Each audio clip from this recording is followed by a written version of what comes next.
This is a Burroughs Class 3 adding machine. It was one of the most popular adding machines of the time. This machine is a bit peculiar in that it only has 5 columns of keys. That probably means that it was originally intended for use calculating pounds sterling. The base of this machine is extremely durable, made of cast iron, and the cover is cast aluminum. The internal side frames are also made out of cast iron. When I received it, nothing worked. It was completely clogged up with dirt and dust and the grime and dried oils over the years.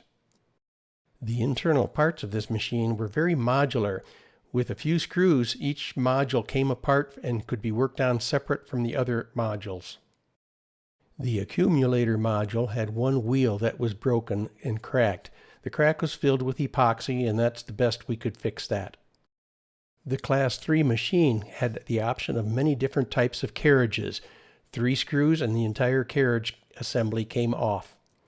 One of the small rollers that held the paper against the platen was completely frozen and one side had worn flat. It was time to make a new one. The keyboard module came out with 4 screws and then was completely disassembled.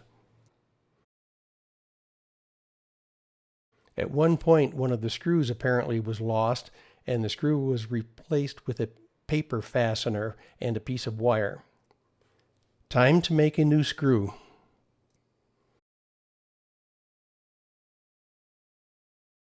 The new screw is a little bit brighter and shinier than the other ones, but it works perfectly. The print hammer module was completely frozen. Time to take it apart, completely clean, lubricate, and reassemble. The bars on the base of the machine connect the accumulator with the keyboard and the print mechanism. No surprise that the entire printhead assembly had to come apart also. This was a bit more complicated because the frame on either side of the printhead had all the timing mechanisms and levers that connect different parts of the machine together. I take lots of photos with a cell phone so that I can see how everything comes apart step by step and get it back together in the same order. Finally, everything is off the base of the machine and the base is cleaned up. Now we just have to put it all back together again. First, the printhead assembly mounts to the base of the machine. Then the print hammer assembly mounts to the base of the machine.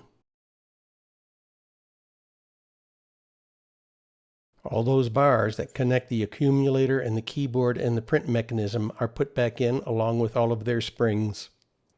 The keyboard module went in very quickly with just 4 screws. 2 more screws for the accumulator assembly.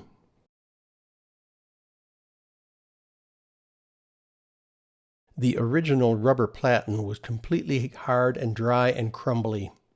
A new one had to be made. Put in a new fresh ribbon and there you have it. It's good for another 100 years.